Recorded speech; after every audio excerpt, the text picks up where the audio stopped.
All right. Situation is second and third, one out.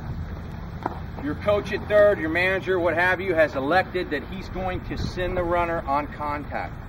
Okay? Now, hopefully what happens is he forces the issue and the infield's in, but they might make a mistake, rush a throw, what have you, and we score a run. But if the infield comes up with the ball clean and the ball's hit pretty hard, more than likely, this runner trying to score is way out. Okay? This runner is way out. So, Charlie, stop that, all right, while I'm talking. So, as a runner, I want to get in a rundown. What's my main objective from getting in the rundown? To get the other runners to move up. I want the hitter who hit the ball to be able to make it all the way around first and get to second. And I want the guy on second base, okay, to get to third. Now, this is a really tricky play sometimes, okay?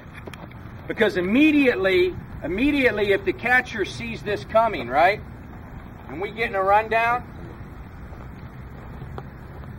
sometimes the guy will head back to third and you'll end up with two runners on third. I talked about this the other day, right? Whose bag is it? Oh, we talking about the guy that was already there. The guy that was already there. If two guys end up on the bag, what you want to do, tag the guy who you ran back first, tell him he's out, then tag the guy who's on the bag coming from second. And then if this guy decides that he's out, then tag him again if he gets off the base. It's his base. The guy going back to the base, it's his base. Okay? You want to tag him first, even though he's not out, and tell him he's out, and then quickly tag the other guy.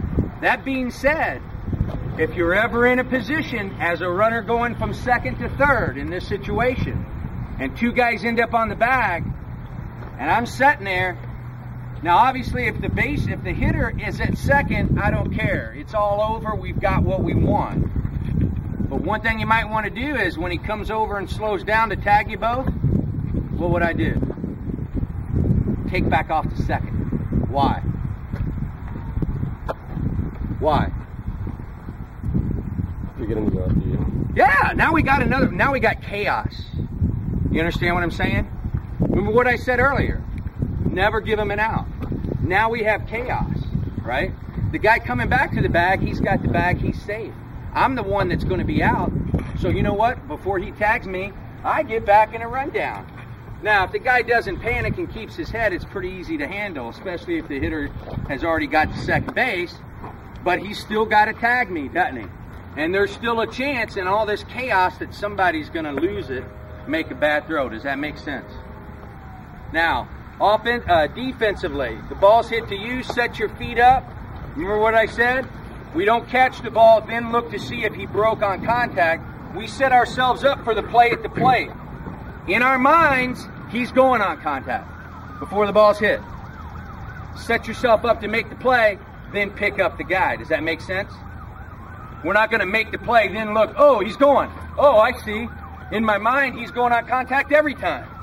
Now, if he's not going, okay, I check him. Boom, get the out at first, okay? In your mind, he's always going. You cannot be surprised at a guy running on contact. You cannot be surprised. You've already set it in your mind. That's where the play's going. And I, as a coach, if I give you 4, or I say infield in, or I point to the plate, and I tell you that if the infield's in, that's where I want you going first. Does that make sense? I want this guy.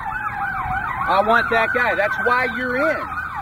Does everybody get that? As simple as that sounds, I've seen the infield in, and I've seen guys catch a ball and look like they were surprised that the guy was trying to score, and then taken out at first, and I'm like, why do you think he put you in? We're trying to cut that run off. So, I want a couple of runners on my line right here. Infield's in. I need a pitcher, too. There you go, Sammy. Yeah, Sammy, go get your glove.